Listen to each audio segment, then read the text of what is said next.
I might have started in my heart, but once it started to roll, it was like, crikey, the community wants this. My name's Phil McGovern, founder of Caffeine Machine. Best way to describe C&M is it's a dysfunctional youth centre for petrol heads.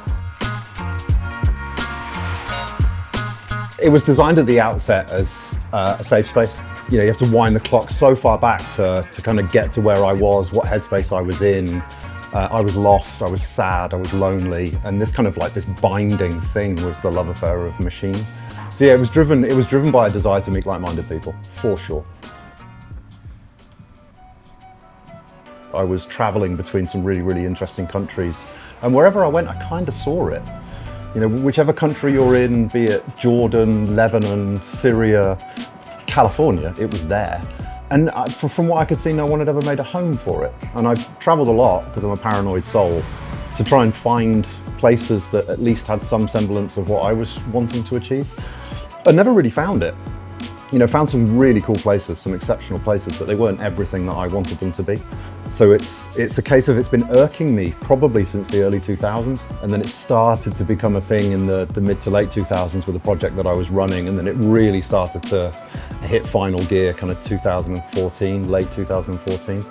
And we ran our first event out of a cafe in Dubai on November the 15th, 2015. First night, it was the Thursday prior to Yas Marina Formula One. So it was just a perfect impasse. There were so many people in the country. The guys from Gumball were in town.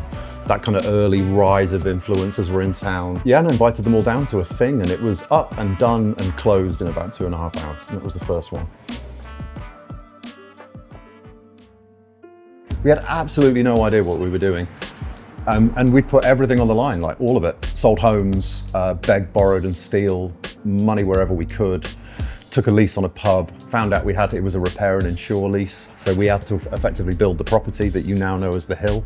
So we learned how to plaster, learned how to wallpaper, paint, plumb, all of it. We did the lot.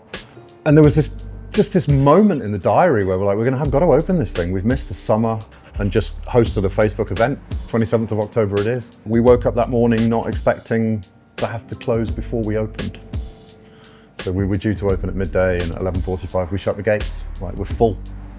But that paranoia kept coming, because we had to go the next day, and then the next day, and then the next day, and make it up as we go along.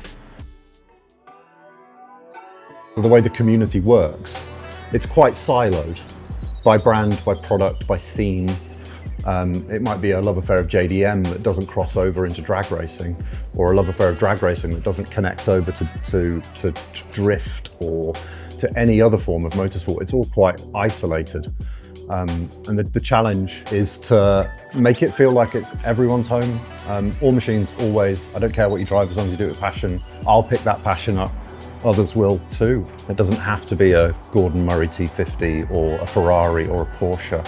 It can be a perfect rusty Passat on ball-bit wheels. The social governance runs through the business, and it's twofold. One is the don't be a dick mantra. It's a life rule to live by. If it makes you give you the ick, then it's probably something you're doing wrong. And then the other is I love you man, which is the reflective of don't be a dick, which is in my heart, I believe everyone's got a good soul within reason.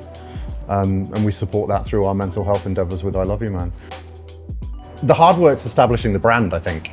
We've got a community and we can tell a story, and we've yet to untap that resource. The car community's vast. We don't cater to a lot of it. A lot. So yeah, we'll see. I'm Phil McGovern, founder of Caffeine Machine, all-round lost soul.